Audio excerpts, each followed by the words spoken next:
message alert chimed on Vince Razor Blackwell's phone as rain lashed against the windows of the Steel Wolves clubhouse. One notification among dozens he received daily as president of the most feared Hells Angels chapter in Southern California. But this one, this single text, would alter the trajectory of his life with the force of a runaway freight train. A grainy black and white ultrasound image appeared on his screen. Then another message quickly followed. "Oh God, I'm so sorry. Wrong number. Please delete." Razor stared at the image, a tiny bean-shaped figure, unmistakably a developing baby, something unfamiliar tightening in his chest. His thumbs hovered over the keyboard, ready to dismiss the stranger's mistake, when a third message arrived. "Please don't tell Eric. He doesn't know yet. He'll kill me if he finds out." When the leader of the Hells Angels discovered that the frightened woman who'd accidentally texted him was carrying his estranged brother's child, he vowed no one would ever harm his family again, even the family he never knew he had. If you love forbidden love stories, subscribe and don't miss the next one. Razor had earned his road name 20 years ago through a combination of his lethal precision with a blade and his razor-sharp strategic mind. At 41, his reputation extended far beyond the motorcycle world. Law enforcement, rival gangs, and politicians knew that crossing the Steel Wolves meant consequences too severe to contemplate. His word was law across 3 counties, his judgment swift and final. Yet as rain hammered against the clubhouse roof, something long dormant stirred within him. A connection to blood ties he'd severed 15 years earlier, when his younger brother chose a conventional life over loyalty to the club. "Everything good, boss?" Diesel, his vice president, approached with a beer in hand, noting Razor's uncharacteristic stillness. "Fine." Razor pocketed his phone, mind already calculating possibilities. "Need to handle something personal. Take over the supply meeting tonight." Personal. The word felt foreign in his mouth. The club had been his only family since their father's brutal murder during a rival gang's territory push. Razor had embraced the outlaw life, rising through the ranks through calculated violence and unwavering brotherhood. Eric had walked away, choosing college, a corporate career, suburban normalcy. They hadn't spoken since their mother's funeral 7 years ago. Now Eric's woman, pregnant and apparently terrified of him, had accidentally reached out to the one person Eric would least want involved in his life. In his private quarters, Razor studied the ultrasound more carefully. The accompanying message information showed an area code from Meridian Heights, an upscale community 30 miles north, as far from the motorcycle club world as one could get while remaining in the same county. He typed a simple reply. "Who is Eric?" 3 dots appeared immediately, then disappeared, reappeared. The woman was struggling with how to respond. Finally, "I'm so sorry. This was a mistake. Please forget this happened." "Hard to forget my future niece or nephew," he replied, making an educated guess based on the limited information. The response came quickly. "Who is this?" "Vincent Blackwell, Eric's brother." The dots appeared and disappeared several times before her response came through. Eric said his brother was dead. The words struck harder than Razor expected. Dead to his brother. Not surprising, but seeing it confirmed sent a flash of something. Anger? Pain? Through him. "Very much alive," he replied. "Why are you afraid of Eric?" Minutes passed with no response. Razor found himself unusually fixated on the screen, waiting. Club business, a shipment of weapons arriving later that night, territory negotiations with the Desert Scorpions, police payoffs due, all faded to background noise against this unexpected connection to family. His phone rang instead of a text reply. Unusual for him to answer unknown numbers, but he found himself accepting the call. "Hello?" A woman's voice, soft, hesitant, with an underlying strength that caught his attention. "You've got Razor." He used his road name instinctively. My name is Olivia Chen. She took an audible breath. I've been dating Eric Blackwell for almost a year. I'm 12 weeks pregnant. Congratulations. The word felt awkward, unpracticed. Eric doesn't know. Her voice lowered. And he can't find out. I'm leaving him. Tonight. Razor's instincts sharpened. You afraid of my brother? The silence stretched. Answer enough. He has anger issues, she finally said, the clinical term clearly inadequate for whatever reality she was living. I've been planning my exit for weeks. The pregnancy wasn't planned. He hit you? Razor's voice remained conversational, but ice had entered his tone. Another telling silence. I have it handled, she insisted. I've got a friend picking me up while he's at his company dinner. I'm leaving town. I just need to get through the next 2 hours packing essentials before my ride arrives. Razor checked his watch. 7:13 p.m. What's the address? No. Alarm filled her voice. I didn't call for help. I misdialed. This was a mistake. Olivia. He used her name deliberately, forcing a connection. My brother and I haven't spoken in 15 years, but that baby is my blood. Give me the address. You don't understand. Eric has connections, police friends. He's respected in the community. Olivia's voice trembled, caught between fear of her boyfriend and wariness of this stranger claiming brotherhood. Trust me when I say my connections trump his. Absolute certainty filled Razor's voice. Give me the address. Now. Perhaps it was his tone of command, honed through years of leadership. Perhaps it was her desperation. Or perhaps some instinctive recognition that despite his dangerous reputation, Vincent Razor Blackwell represented her best chance at escape. 1342, Lakeside Drive, Meridian Heights. She recited the address, then added, If you're coming, you need to know Eric has security cameras and a gun he keeps in his office safe. Stay in the bedroom. Pack only what you need. I'll be there in 20 minutes. Rain had transformed to a torrential downpour as Razor strode through the clubhouse, barking orders to a select 3 members of his inner circle. None questioned why their president was suddenly focused on a domestic matter in Meridian Heights. The Steel Wolves operated on absolute loyalty. Meridian Heights existed in another universe from the Steel Wolves' territory. Manicured lawns, security gates, and imported luxury cars gleaming in circular driveways. The storm had momentarily disrupted its perfect facade, sending designer lawn furniture tumbling across pristine gardens and flooding the tastefully lit pathways. Razor and his 3 riders cut their engines 2 blocks from the address, the sudden silence amplifying the hammering rain. Their arrival had already drawn attention, curtains twitching in neighboring houses, a security guard at the community entrance speaking urgently into his radio. Diaz, watch the back, Razor ordered. Mac, create a distraction at the front gate if we need extraction. Tank, with me. 1342. Lakeside Drive stood 3 stories tall, glass and steel gleaming despite the downpour. Modern, cold, exactly the kind of architectural statement Razor would have expected his brother to make. 4 security cameras positioned around the exterior.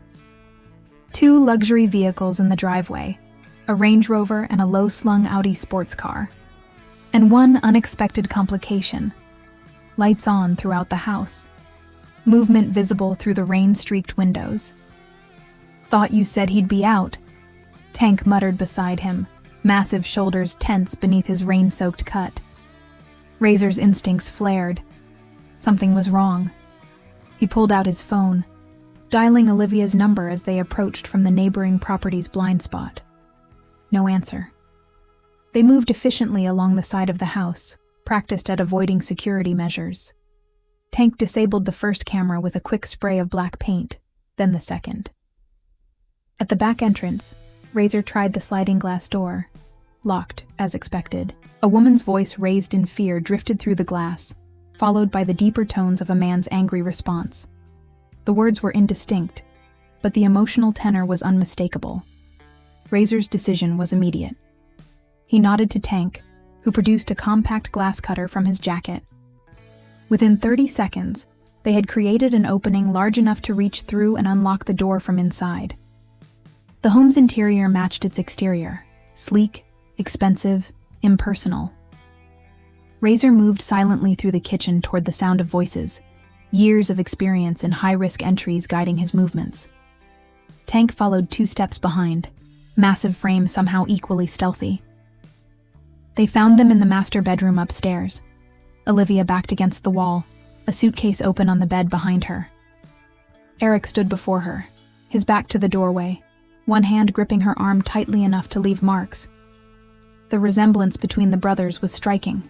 Same height, same broad shoulders, though Eric's were shaped by a personal trainer rather than a life of physical conflict. "You think I wouldn't check my credit card statements?" Eric was saying, voice controlled but seething with anger. "A consultation at Women's Health Clinic? You think I'm stupid, Olivia?" "Let go of me," she responded, chin raised despite her obvious fear. "You're hurting me. I'll show you hurt if you... Take your hand off her." Razor's voice cut through the room like a blade. Eric froze, then turned slowly, disbelief transforming his expression as he registered the intruders in his home. Recognition dawned gradually. The brother he hadn't seen in 15 years now stood before him, soaking wet and emanating lethal intent. "Vincent?" Shock momentarily replaced anger. "What the hell are you doing in my house? Let her go." Each word carried the weight of countless enforced commands. Eric's grip tightened instinctively on Olivia's arm, making her wince. "This is between me and my girlfriend. Get out before I call the police." "Not your girlfriend anymore." Razor stepped further into the room, cataloging details with practiced efficiency. No visible weapon. Eric's right hand empty, left still gripping Olivia. Distance, 12 feet. Obstacles, a low table between them. "You don't get to decide that." Eric's attention flickered between his brother and Olivia, confusion and anger warring in his expression. "How do you even know her?" "Wrong question," Razor replied. "Right question is, how badly are you going to regret putting hands on her?" Understanding dawned in Eric's eyes as he looked between them. "You're leaving me for my criminal brother? Is that what this is?" He yanked Olivia forward, causing her to stumble. "You hoard yourself out to a biker gang?" The movement was Razor's cue. He crossed the distance in 3 strides, Tank advancing alongside him. Eric released Olivia to reach for something in his pocket, likely a phone, possibly a weapon, but never completed the motion. Razor's fist connected with his jaw with surgical precision, sending him staggering backward. "Get your things," Razor told Olivia without looking at her, focus entirely on his brother. "You're leaving, now." Eric recovered his balance, blood trickling from his split lip. The corporate polish had fallen away, revealing something darker beneath. The same capacity for violence that Razor had channeled into the club life. Eric had apparently buried beneath expensive suits and social respectability. "You break into my house, assault me, and try to take my woman." Eric lunged forward, training evident in his form. Some executive boxing gym providing an outlet for his underlying rage. "You're still the same piece of trash, Vincent." Razor sidestepped the attack with practiced ease, allowing Eric's momentum to carry him past before delivering a precise strike to his kidney. Eric gasped, dropping to one knee. "The difference between us," Razor said conversationally, "is I don't hide what I am, and I don't hurt women."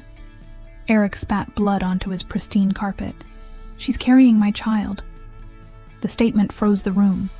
Olivia's hands went protectively to her stomach, her suitcase half-packed on the bed. "How did you—" she began. "The clinic called to confirm your next appointment," Eric replied, leveraging himself back to his feet. Left a message about prenatal vitamins. His gaze hardened. You thought you'd take my child and disappear? Your child? Olivia's voice strengthened with indignation. The child you would have beaten out of me if you'd known sooner? The child that would grow up watching you throw me into walls when dinner is late? The rawness of her words filled the elegant bedroom, stripping away pretense. Razor watched his brother's face, seeing the mask of respectability cracking to reveal something he recognized from their father. Uncontrolled rage seeking release. Eric lunged again, this time toward Olivia. You're not taking my... He never finished the sentence. Razor intercepted him with brutal efficiency, a precise combination that left Eric unconscious on his designer rug, blood seeping into the expensive fibers. Silence descended, broken only by the sound of rain against the windows and Olivia's ragged breathing. Finish packing, Razor instructed, his voice gentler than it had been moments before. Essentials only. 10 minutes. Aqui está o ato segundo, com exatamente 1.200 palavras. Act 2. The Bond. The Steel Wolves compound existed in stark contrast to Eric's pristine Meridian Heights estate. 10 acres of desert property surrounded by chain-link fencing topped with razor wire, a collection of industrial buildings converted to club purposes, and the constant hum of motorcycles coming and going at all hours. To most outsiders, it represented danger, lawlessness, and violence. To club members, it was sanctuary.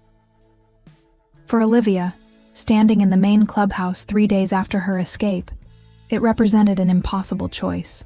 One form of danger exchanged for another, yet distinctly different. You're safe here, Razor assured her, watching her take in the environment. The bar along one wall, pool tables, worn leather couches, and walls adorned with Steel Wolves memorabilia. Nobody gets in without clearance. For how long? She asked, voicing the question that had hung between them since their arrival. I can't hide forever. I have a life, a job. A job you called in sick to for 3 days straight. Razor's intelligence network had proven efficient as always. Teaching piano at Meridian Heights Academy, a life in a town where my brother has influence. Olivia's hand unconsciously moved to her stomach, a protective gesture that had become frequent since their escape. At 12 weeks, her pregnancy wasn't visible beneath her oversized sweater, but the awareness of her condition informed her every decision now. I have savings, she said. Enough to start over somewhere. California, maybe, or Oregon. Running isn't the answer. Razor gestured for her to follow him through the clubhouse to a quieter room in the back, his private office, where club business was conducted away from the general membership. Eric won't stop looking. Men like him don't accept loss. Men like him? Her eyebrow raised slightly. You're identical twins. The observation struck unexpectedly. Few people knew of their identical birth.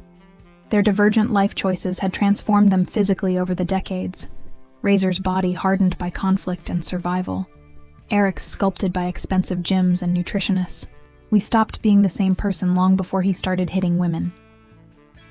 The edge in his voice revealed more than he intended. Olivia studied him with unexpected perception. You hate him, not just for what he did to me. Razor moved behind his desk, creating distance from her unsettlingly accurate reading. Ancient history. Not to you. She remained standing, arms crossed protectively over her midsection. If I'm trusting you with my safety, with my baby's safety, I need to understand what I've walked into. The request was reasonable, logical, yet it required vulnerability Razor rarely displayed. He gestured to the chair opposite his desk, an invitation rather than a command. Our father was murdered when we were 17. He began after she sat. Rival gang moved into his territory, made an example of him. The memory still burned, decades later. I wanted revenge, Eric wanted to pretend it never happened. Move on, go to college, become respectable. And you joined the Angels instead. Earned my way in, worked up the ranks, built the Steel Wolves chapter from nothing. Pride edged his words. Eric cut all ties, changed his name legally from Blackwell to Blake, pretended he came from nothing to build his corporate success story. But he kept the anger, Olivia observed quietly. The violence. Some things run in the blood. Razor's expression darkened. Difference is, I channel mine toward those who deserve it. He takes his out on women who can't fight back. The assessment hung between them, an understanding of the parallel paths the identical brothers had taken, one embracing his violent nature openly, the other disguising it beneath social acceptability. The baby will have that blood, Olivia said, the fear finally voiced. Your father's. Eric's. Yours. Blood isn't destiny. Razor leaned forward. My father was violent, yes, but also fiercely protective of family. Loyal to the bone. Taught us both that family comes before everything. Eric obviously missed that lesson. Or twisted it. His version of family means ownership. Razor's jaw tightened. That's not how it works here. A knock at the door interrupted them. Mac, one of Razor's most trusted lieutenants, entered with a tablet in hand. Boss, got the information you wanted. His eyes flickered to Olivia, then back to Razor. Eric Blake has filed a missing persons report, claiming his mentally unstable pregnant girlfriend was coerced into leaving by unknown parties. Olivia's face drained of color. Mentally unstable? Gets worse, Matt continued. He's got a sympathetic detective friend expediting things. Put out a statement to the press about being deeply concerned for your well-being and the health of your unborn child. He's painting himself as the worried father-to-be, Razor translated, disgust evident. And you as unstable. Classic abuser tactic, Olivia whispered, hands trembling slightly. Isolate, discredit, recover. He's also hired private security, Mac added. 2 men watching her apartment, others checking hospitals and bus stations. Razor processed the information with cold efficiency. His brother was leveraging every advantage of his position. Police connections, media sympathy, financial resources. Creating a net that would make it nearly impossible for Olivia to emerge publicly without being immediately returned to his control. He can't know I'm here, Olivia said, panic edging her voice. If he finds out I'm with you, he won't. Razor's certainty seemed to calm her slightly.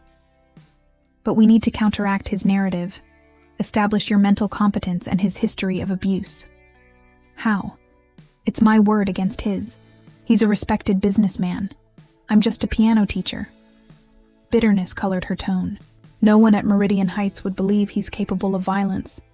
He hides it too well. A plan was already forming in Razor's mind. Medical records, photos of previous injuries, witnesses who might have suspected, even if you didn't confide in them. Understanding dawned in her eyes. Build a case, like a prosecutor.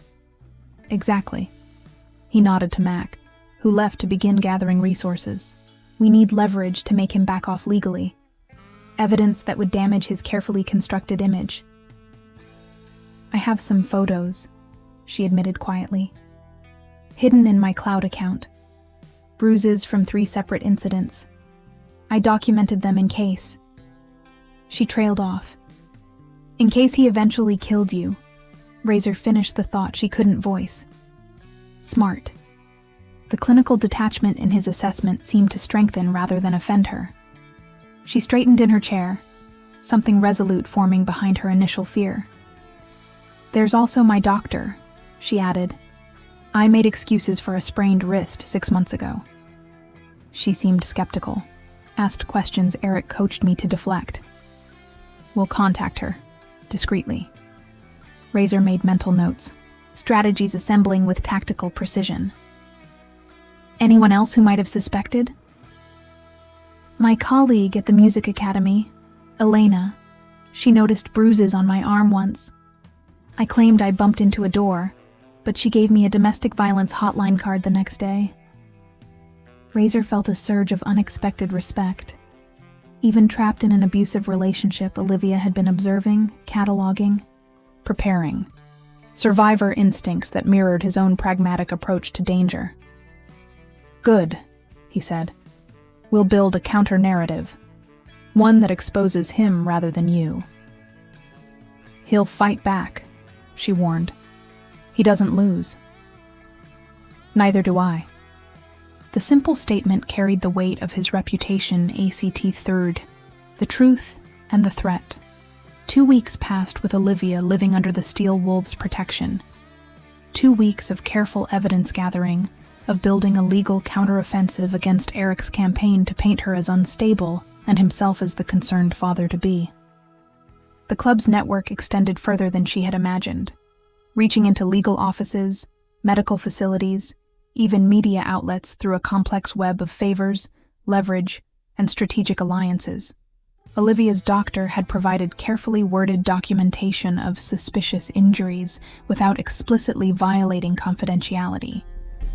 Her colleague Elena had written a statement about observations over the past year.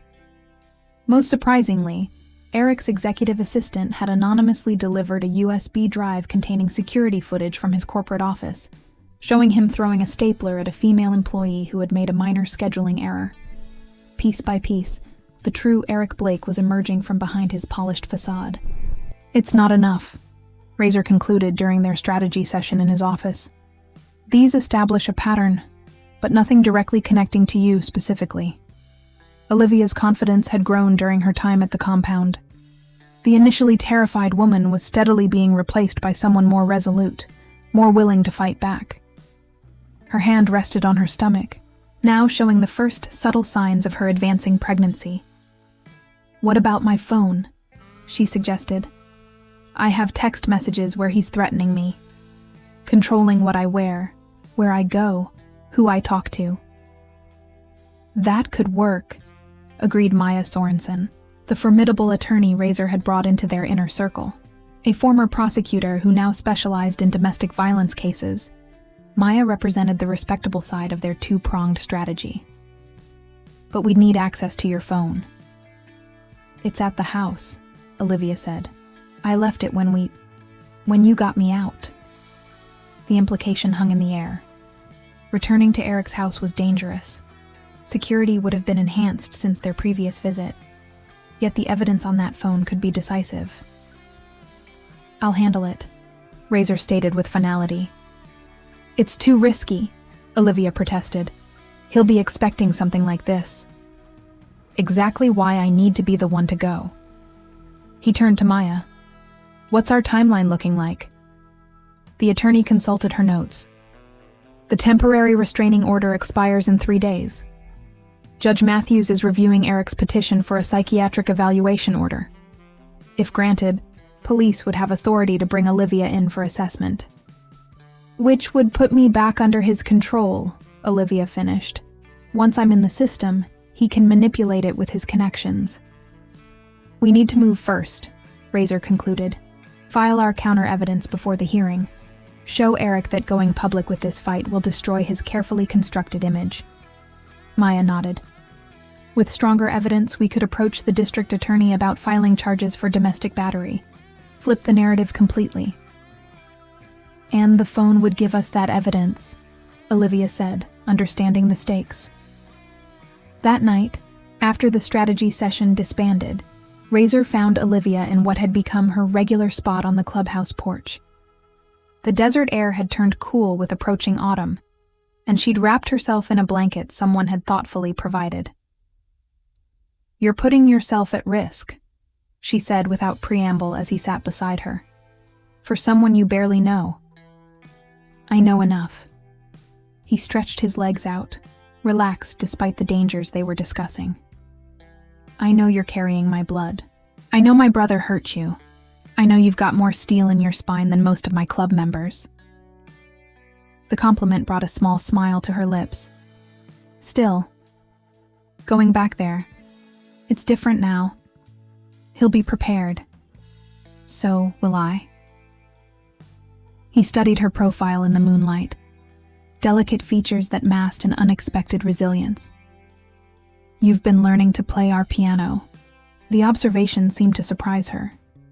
The clubhouse's battered upright piano, rarely used except for drunken renditions of Sweet Home Alabama, had indeed become her refuge during the long days at the compound. It helps me think, she admitted. Connects me to who I was before. All this. You played professionally once. Another piece of information his intelligence network had uncovered. Before teaching. She nodded. Chamber orchestra in San Francisco. Then my mother got sick, and I moved back to be near her. Her fingers moved unconsciously, as if playing invisible keys. Teaching was supposed to be temporary. But then I met Eric, and somehow temporary became permanent. Nothing's permanent unless you decide it is, he replied, the philosophy central to his worldview. Not your past with Eric, not your future here. The implication that her presence at the compound was also temporary created an unexpected tension between them. Over 2 weeks, Olivia had gradually integrated into the rhythms of club life. Several of the members' old ladies had taken her under their wing, ensuring she had appropriate clothing, prenatal vitamins, and female company. She'd begun cooking occasional meals in the clubhouse kitchen, her pianist's hands creating order from chaos. Even some of the more hardened riders had developed a protective attitude toward her, nodding respectfully when she passed. What happens after? She asked, voicing the question that hung between them. If we win against Eric legally, if he backs off, what then? Razor had asked himself the same question repeatedly. The logical endpoint of their strategy was Olivia's independence, free from Eric's control, able to rebuild her life on her terms. Yet the thought of her leaving, taking his unborn niece or nephew away from the protection he could provide, created an unexpected discomfort. You'll have choices, he said finally. Real ones, not the illusions Eric offered. Including staying? The question was so quiet he almost missed it. Before he could respond, a prospect approached, his expression grave. Boss, we got a situation. Eric Blake is at the main gate. The information electrified the night air. Razor was on his feet instantly. Alone? 2 SUVs, him plus private security, claiming he just wants to talk to his disturbed girlfriend and take her to get help. Olivia had gone pale, one hand instinctively covering her stomach. How did he find me? That's a question he's going to answer, Razor replied. Voice dropped to a dangerous register. Stay inside, full lockdown. Armed response teams at positions 3 and 4. Nobody gets past the main gate without my order. As the compound erupted into practiced defensive activity, Razor touched Olivia's shoulder briefly. He can't reach you here. Trust that. The simple reassurance seemed to steady her. She nodded once, allowing one of the prospects to escort her to the secure room at the compound's center, a fortified space designed for worst-case scenarios. At the main gate, Razor found exactly what had been described. 2 black SUVs idling just outside the property line, Eric standing in the glare of the compound's security lights. 4 men with the unmistakable bearing of private security flanked him, ex-military by their stance, armed despite their civilian clothing. Hello, brother. Eric's voice carried artificial warmth across the distance between them. Been a long time. Not long enough, Razor replied, positioning himself between the gate and Eric's line of sight to the clubhouse. What do you want? Just a civilized conversation. Eric gestured to the gate. May I come in? Family reunion and all that. Say what you came to say from there. Aqui está o ato for com exatamente bodo Hendrix palavras. Actor 4. The Fall. The confrontation at the compound gates lasted less than 20 minutes, but changed everything. Eric, positioned carefully outside the property line to avoid violating the temporary restraining order, had presented himself as the concerned partner, reasonable, worried, willing to forgive Olivia's breakdown if she would just return home for psychiatric evaluation. Razor had responded by sliding a manila envelope through the gate, containing the evidence they'd gathered over 2 weeks: medical records, witness statements, security footage, photos from Olivia's cloud account. Most damning was a series of photographs and statements from Eric's previous girlfriend, a woman Razor's network had located living in Seattle, still traumatized 3 years later. "You have 24 hours," Razor had told his identical twin, voice pitched low enough that only Eric could hear. "Drop the psychiatric petition. Withdraw the missing persons report. Sign the legal documents my attorney delivers tomorrow, including the permanent restraining order." Or what? Eric's corporate Polish had cracked, revealing the rage beneath. "You'll have your criminal friends rough me up? I'm not 17 anymore, Vincent. I have resources, connections." "So do I." Razor's certainty was absolute. "Difference is, mine are willing to get their hands dirty. 24 hours, then I burn your carefully constructed life to the ground." The ultimatum had worked. 48 hours later, Eric Blake had withdrawn all legal actions against Olivia. His media campaign painting her as unstable had mysteriously disappeared from local outlets.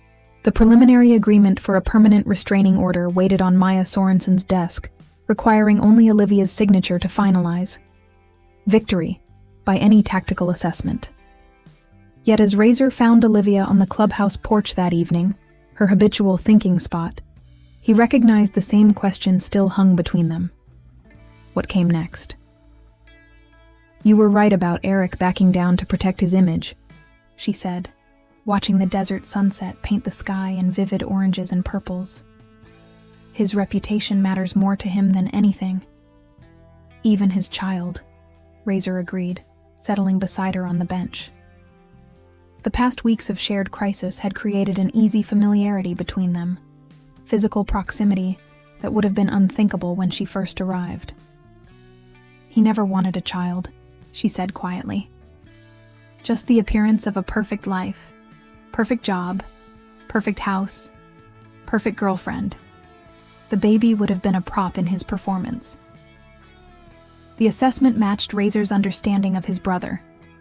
Everything for show, nothing authentic. The opposite of the Steel Wolves Code, where actions spoke louder than appearances, where loyalty was demonstrated rather than claimed. "The restraining order becomes permanent tomorrow," he reminded her. "Legal protection in place, medical documentation on record if he ever tries to paint you as unstable again. And then?" The question that had hovered between them for weeks. Razor had been asking himself the same thing. The logical conclusion to their arrangement was Olivia's independence, free from Eric's control, able to rebuild her life on her terms. Yet the thought of her leaving, taking his unborn niece or nephew away from the protection he could provide, created an unexpected hollow sensation. "Then you have choices," he said, echoing their previous conversation. "Real ones this time." "I've been thinking about those choices." Her hand moved to her stomach, the protective gesture that had become habitual. At 14 weeks, her pregnancy was just becoming visible to those who knew to look. About staying at Meridian Heights, resuming teaching. About finding an apartment, raising the baby there. Each word increased the hollow feeling in Razor's chest. A sensation he didn't recognize, hadn't experienced since childhood. The prospect of Olivia leaving, taking his brother's child beyond his protection, shouldn't matter. The threat was neutralized, the job done. Yet somehow, over weeks of shared crisis, something had shifted. "Makes sense," he managed, voice carefully neutral. "You've got a career there, support network." "I'd also be completely exposed," she countered, "living alone with a newborn. Eric may have backed down for now, but men like him don't stay backed down forever."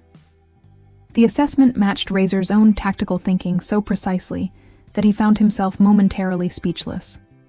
Olivia had been absorbing not just the protection of the steel wolves, but their strategic approach as well. "You'd have continued protection," he offered. "Regular check-ins, security systems, club members in the area. A gilded cage is still a cage," she replied, surprising him with the insight. "Whether it's Eric controlling my movements through fear or protective measures limiting where I can safely go, either way, I'm not truly free." Razor studied her profile in the fading light. Delicate features that masked an unexpected resilience. Intelligence that had adapted quickly to navigating between legal and outlaw worlds. Over weeks of shared crisis, he had witnessed her transformation from frightened victim to strategic thinker, evaluating options with clear-eyed pragmatism. "What's the alternative?" he asked, genuinely curious about her developing perspective. "Partnership," she said simply. "Not protection or control, but alliance. Combining your world and mine, rather than choosing between them." The proposal, unexpected, yet somehow inevitable, created a moment of rare vulnerability for Razor. For weeks, he had maintained careful distance, unwilling to take advantage of Olivia's dependence on his protection, conscious of the power imbalance created by her situation. "That's not a simple path," he warned, unwilling to pretend their worlds wouldn't continue to create complications. "The club, my responsibilities, the life I've built." "I'm not asking for simple," she replied. "I'm asking for real, for partnership between equals, each bringing different strengths." The wisdom in her perspective, neither naive romanticization nor fearful rejection of his reality, reinforced why their connection had deepened beyond the circumstantial alliance that had begun with a mistaken text message. "Equal partners," he repeated, testing the concept that felt both foreign and somehow right. "Finding our way without blueprint." His hand reached out tentatively, resting against her stomach where his brother's child grew. The gesture, intimate yet respectful of boundaries, symbolized the connection forming between them, something deeper than mere protection or obligation. Their moment of connection shattered at the sound of breaking glass from the main clubhouse. Razor was on his feet instantly, positioning himself between Olivia and potential threat. Two prospects burst through the door, expressions grim. "Boss, Eric's men breached the north fence," one reported, breathing heavily. 3 vehicles, armed. Razor's mind shifted instantly to tactical assessment. Eric's capitulation had been too easy, too complete. The legal retreat had been cover for physical assault. "Full lockdown," he ordered. "Get her to the panic room. I want all brothers armed and at defensive positions. Now." As the compound erupted into practiced defensive activity, Razor caught Olivia's arm gently. "Stay in the secure room. No matter what you hear, this ends tonight." The calm certainty in her eyes surprised him. No panic, no pleading, just resolute understanding. "Be careful," she said, squeezing his hand once before allowing herself to be led to safety. The night air filled with the sound of motorcycles roaring to life, brothers taking defensive positions, weapons being distributed. The temporary peace they'd negotiated through legal channels had been shattered. Now would come the true resolution, written not in courtroom documents, but in the language Eric would finally understand. The language of absolute consequence. Aqui está o ato Fenters com exatamente 1.200 palavras. A cet effet, the choice. The assault on the compound lasted 47 minutes, a tactical failure that would reshape everything. Eric's mercenaries, private security supplemented with local muscle, had expected to overwhelm the Steel Wolves through surprise and superior firepower. Instead, they encountered an organized defense system that had withstood far more serious threats over decades of territorial conflicts. 3 of Eric's men never made it past the perimeter. 2 more were captured attempting to access the main building. The remainder retreated when Steel Wolves reinforcements arrived from neighboring chapters, the Brotherhood responding to Razor's emergency signal with overwhelming force. Eric himself never entered the property, maintaining plausible deniability by directing operations from a safe distance. But digital evidence captured from his mercenaries' communications would prove his involvement beyond question. By sunrise, the compound had been secured, casualties treated, damage assessed. Olivia emerged from the fortified safe room to find Razor waiting, a shallow gash across his cheek, the only visible evidence of his participation in the defense. "It's over," he told her, certainty in his voice. Truly this time. 3 days later, they sat across from Maya Sorensen in her downtown office, reviewing their dramatically strengthened legal position. The attorney's expression reflected professional satisfaction as she outlined the consequences of Eric's failed assault. "The attack changes everything," she explained, gesturing to the evidence folders spread across her desk. "Digital communications link him directly to the planning. 2 of his captured men have provided sworn statements in exchange for reduced charges. We have concrete evidence of his intent to violate the restraining order and commit kidnapping." "He's finished, then," Olivia said, her hand unconsciously moving to her stomach, the protective gesture that had become habitual over weeks of threat and uncertainty. At 15 weeks, her pregnancy was now visible beneath her loose-fitting top. "Legally, yes," Maya confirmed. "The district attorney is filing multiple charges: conspiracy, attempted kidnapping, weapons violations. Even with his connections, this goes beyond what can be smoothed over. Best case for him is a plea deal with significant penalties." "And worst case?" Razor asked, tactical mind automatically calculating all possibilities. 10 to 15 years, Maya replied. "His legal team will fight for the plea deal, of course. Either way, his professional reputation is destroyed. His corporate position already announced his leave of absence this morning." The victory should have felt complete. Eric neutralized, legal protection established. Olivia and her unborn child safe from his influence. Yet as they left the attorney's office, an unresolved tension remained between them.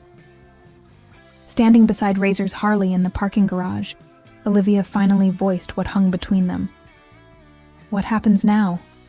she asked, the question encompassing everything. Her future plans, living arrangements, the unexpected connection that had formed between them during crisis. Razor considered his response carefully. The immediate threat had ended, removing the necessity that had brought them together. Logic dictated a natural conclusion to their arrangement. Olivia returning to independence, rebuilding her life on her terms, perhaps maintaining contact regarding the child, but otherwise separate from his world. Yet something deeper had formed during their weeks together.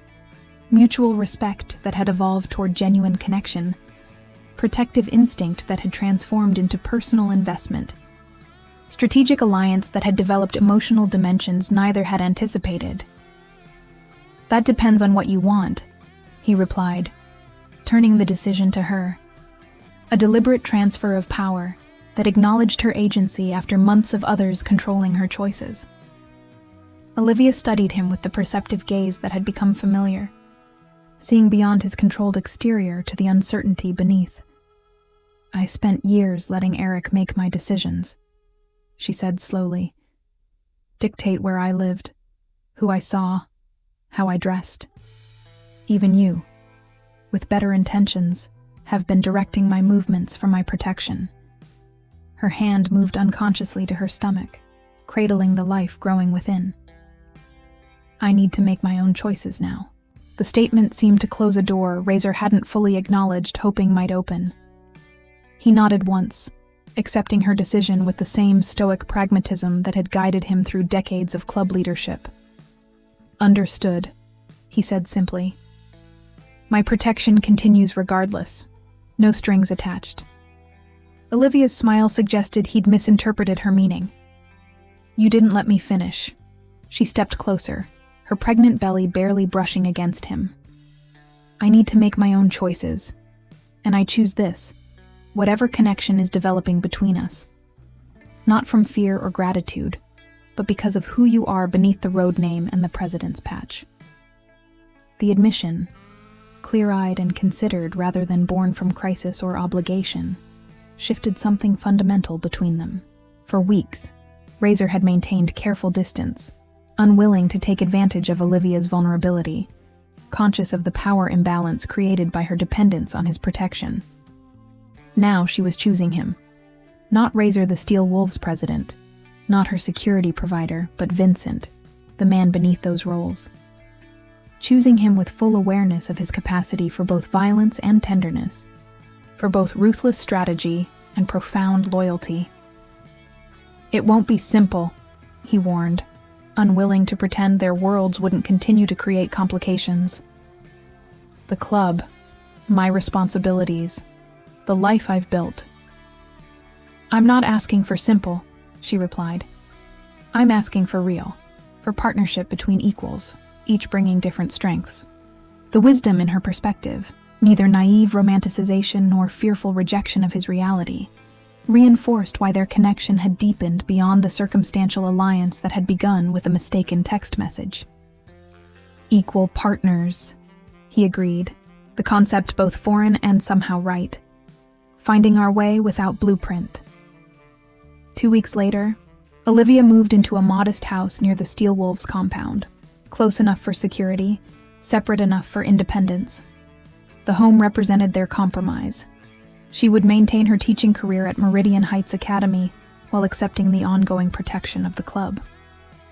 Razor would divide his time between club responsibilities and his evolving role in her life. As autumn painted the desert in subdued golds, they sat on the porch of her new home, watching the sunset paint the sky in watercolors. Legal proceedings against Eric continued, his corporate empire crumbling as evidence of his double life emerged. Maya's prediction had proven accurate. His attorneys were negotiating a plea deal that would keep him imprisoned for at least 5 years, with permanent restrictions afterward. "I had an ultrasound yesterday," Olivia said, breaking their comfortable silence. "Found out something unexpected." She handed him a folded paper. Razor opened it, momentarily confused by the medical terminology, before his eyes locked onto one critical detail. "Twins," he said, the word emerging with unexpected emotion. She nodded. Identical twin boys. The revelation landed with seismic force. Identical twin boys, echoing Razor and Eric's own beginning, carrying forward a genetic legacy neither had anticipated. The implications rippled through him, adding emotional complexity to the partnership they were building.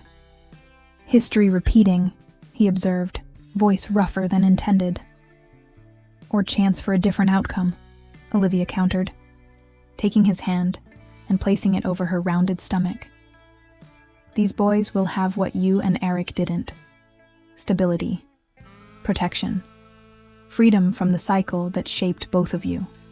Aqui está o epílogo com exatamente 1200 palavras. Epilogue, the price and the promise." Spring painted the desert in ephemeral wildflowers, nature's brief celebration before summer heat claimed the landscape. Within the modest house near Meridian Heights Academy, another kind of flowering had taken place. The arrival of Vincent and Thomas Blackwell Chen, identical twins born 6 weeks earlier, now settled into the carefully prepared nursery that balanced stuffed animals with subtle security measures. Olivia moved through the kitchen with practiced efficiency, preparing bottles while keeping one eye on the twins sleeping in their bassinet.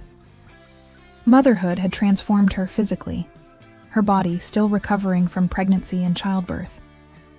But the more profound change was evident in her quiet confidence, the sense of purpose that informed her every movement. The sound of motorcycles announced Razor's arrival.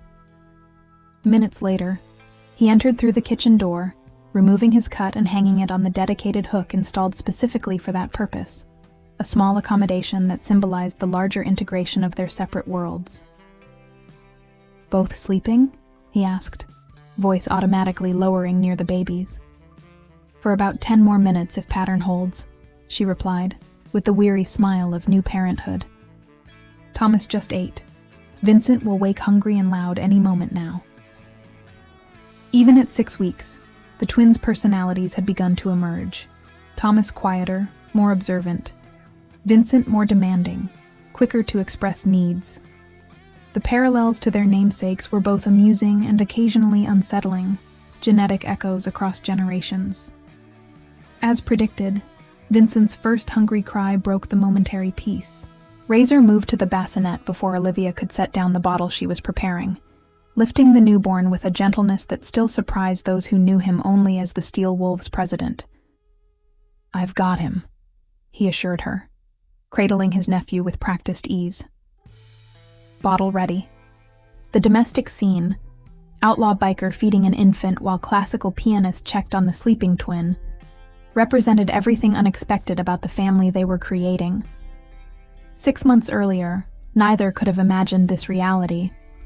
Now it felt both strange and increasingly natural, their different worlds finding balance through necessity and choice. Later, with both twins fed and settled, Olivia joined Razor on the back porch where he sat reviewing club documents. The property's security was visible but unobtrusive. Cameras disguised within landscaping elements, reinforced windows behind decorative shutters, club members conducting regular drive-bys disguised as social visits. "Maya called," she informed him, settling into the chair beside his. "Eric's attorneys have requested photos of the twins." The mention of his brother, now 7 months into his 10-year sentence, created immediate tension in Razor's posture. Request denied. "That was my initial reaction too," Olivia admitted. "But I've been thinking about it." Razor set aside the documents, giving her his full attention. Their relationship had evolved into true partnership over months of crisis resolution and preparation for the twins' arrival. Her perspectives, often different from his more tactical approach, had proven valuable repeatedly. Thinking what? That someday Vincent and Thomas will have questions about their biological father. Her expression reflected the complex reality of their situation.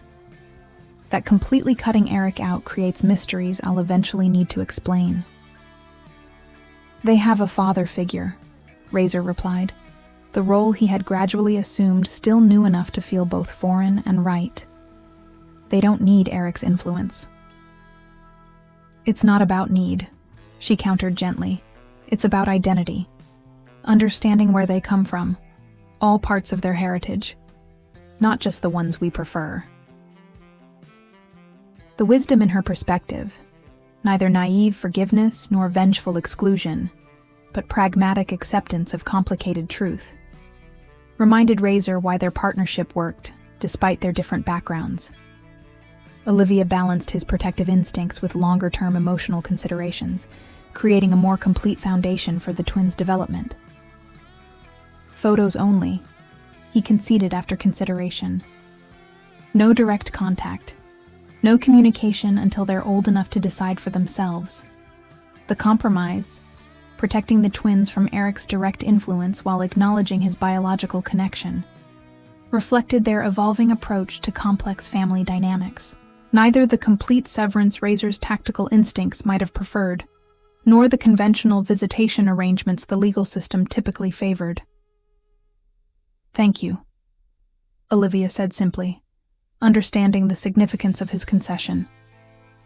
As evening settled over the desert, they moved through the routines they'd established over weeks of cohabitation.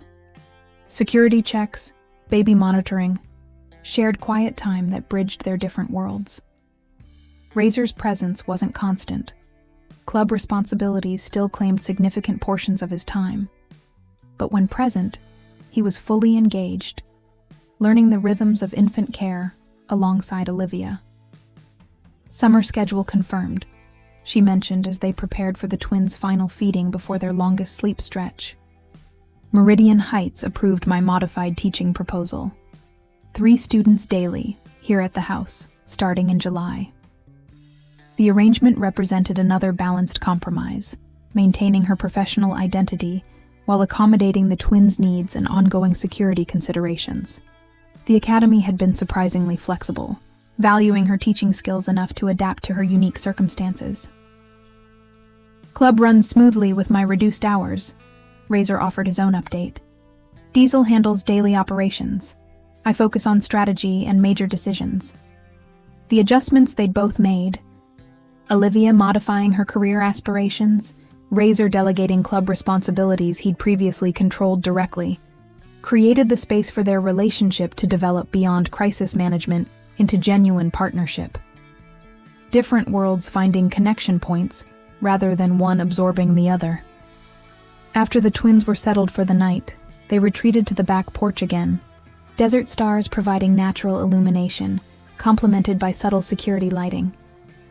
Moments of quiet had become precious in the chaos of new parenthood, opportunities to reconnect as partners rather than co-parents. Eric requested something else, Olivia revealed, her tone suggesting she'd been considering how to raise the topic. Through his attorneys. Razor waited, sensing her careful approach to difficult subject matter. He wants to meet with you, once, during his limited visitation privileges next month. The request landed like an unexpected blow. After nearly a year of strategic severance, Eric was seeking direct contact, not with Olivia or the twins, but with his identical twin brother. Why? Razor's question emerged more sharply than intended. Closure, according to Maya, and to discuss something he claims only concerns the two of you. The cryptic message triggered Razor's tactical instincts, assessing potential threats, calculating ulterior motives. Eric had apparently accepted his imprisonment regarding Olivia and the twins, but their personal history contained other unresolved elements that could still present danger. It could be manipulation, he observed, drawing me into direct contact to re-establish connection he can leverage later. It could be, Olivia acknowledged, or it could be genuine need for resolution between brothers. The distinction highlighted their different perspectives, his shaped by decades of strategic conflict, hers informed by emotional intelligence and belief in human complexity. Both valid, both necessary for navigating the situation effectively. I'll consider it, he decided, neither accepting nor rejecting outright, after confirming security parameters and legal protections. In the nursery, the twins slept peacefully, unaware of the complex dynamics surrounding their existence. Two boys who carried their father's genetics, but would be shaped by entirely different influences. Olivia's artistic sensitivity, Razor's protective loyalty, a household that bridged seemingly incompatible worlds. As night deepened around them, Razor found his hand entwined with Olivia's, the simple contact grounding him in the present rather than the past or future. 6 months earlier, an accidental text message had irrevocably altered their separate paths. Now they navigated a shared journey, uncertain, complicated, but freely chosen. Whatever you decide about meeting Eric, Olivia said softly, remember you're not facing him as the 17-year-old boy he abandoned. You're meeting him as the man who protected his family when Eric couldn't, or wouldn't. The perspective, acknowledging his strength rather than his vulnerability in the potential encounter, demonstrated again why their partnership worked, despite their different backgrounds. Olivia saw him clearly, recognizing both his capacity for violence and his profound loyalty, accepting both as essential aspects of the man he had become. Our family, he corrected gently, the distinction important to him, not his. And the vow remained, evolved but unwavering. No one touches my family again. If this story touched your heart, subscribe and stay for the next ride.